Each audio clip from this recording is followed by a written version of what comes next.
Welcome to The Explainer. Today, we're diving deep into a report all about the future of Indian agriculture.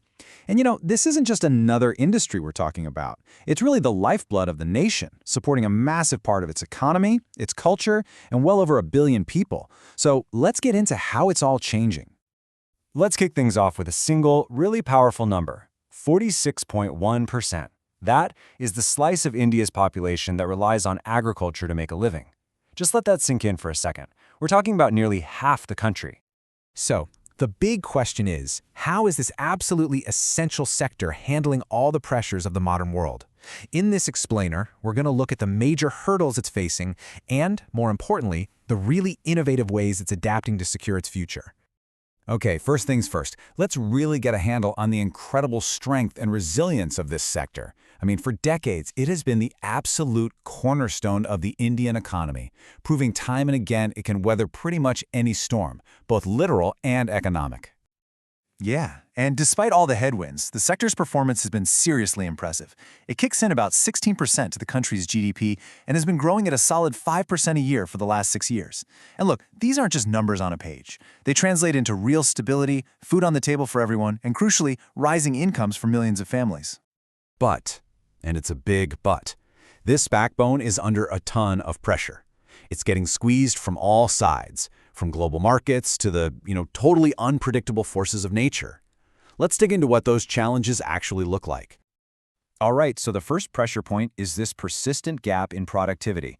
As you can see right here in this chart, when you look at a major crop like paddy, India's yield, the amount they can grow per hectare, is still way behind the global average. Closing that gap, absolutely critical for what comes next. And you have to ask, who feels this pressure the most? Well, an incredible 85% of India's farms are small plots. We're talking less than 2 hectares. What this really means is that the vast majority of farmers are extremely vulnerable to any kind of shock, whether it's a bad harvest or a drop in prices. And those shocks are getting more and more extreme. Climate change is creating this bizarre and dangerous paradox. On one hand, you've got a 27% increase in dry spells. But then, on the other hand, when the rain finally does come, it's often a destructive downpour. There's been a 75% jump in extreme rainfall in central India. This chart just illustrates that volatility perfectly. Just look at the wild swings in rainfall over the years. These huge dips in years like 2009 and then massive surpluses in others. It's a total roller coaster, and it makes it incredibly difficult for farmers to plan, let alone survive. But here's the thing. Indian agriculture is not just sitting back and taking these hits. There's actually a quiet revolution taking place, one that's being driven by diversification, new technology, and much stronger support systems. A really key strategy is something called allied sectors. It's a smart way of saying don't put all your eggs in one basket.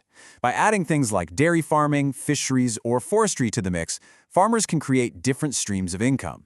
It's a safety net, for when the main crop fails. And guess what? It's working. This chart shows it plain as day. Sectors like fisheries and livestock are growing way faster than traditional crops. They're becoming these powerful new economic engines, giving rural communities a much-needed financial cushion. And the main takeaway here is that this diversification is totally reshaping the economic map of rural India. To put it into perspective, the value of the milk industry by itself is now bigger than the value of paddy and wheat combined. That is a massive, massive shift. Technology is also a huge game changer, especially when you're talking about water.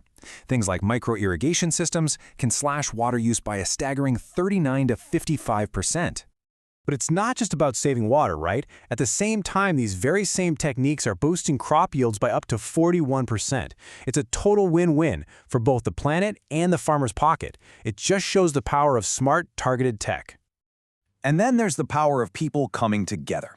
Take Mahapif in Maharashtra. It's basically a big cooperative that unites hundreds of smaller farmer groups. By pooling their resources, they can slash costs, get fair prices, and have the kind of market power that no single small farmer could ever hope to have alone. So, with all these positive changes starting to take root, what's on the horizon? Because while the progress is definitely there, the sector's full potential is, it's still waiting to be unlocked. And that really is the million-dollar question, isn't it?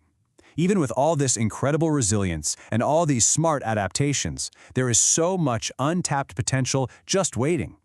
So what are the keys to finally unlocking it? Well, the report points to 3 major policy shifts needed to really modernize the whole system. First, let farmers get clear signals from the market about prices. Second, give them better tools to protect themselves from price swings. And third, gently nudge the entire system towards planting more sustainable, climate-friendly crops. Look, if India gets this right, it won't just be about securing its own food supply. It could become a major food provider for the entire world. As the report concludes, the possibilities are both exciting and limitless. And that's just a powerful reminder of the incredible opportunity at the heart of India's agricultural revolution.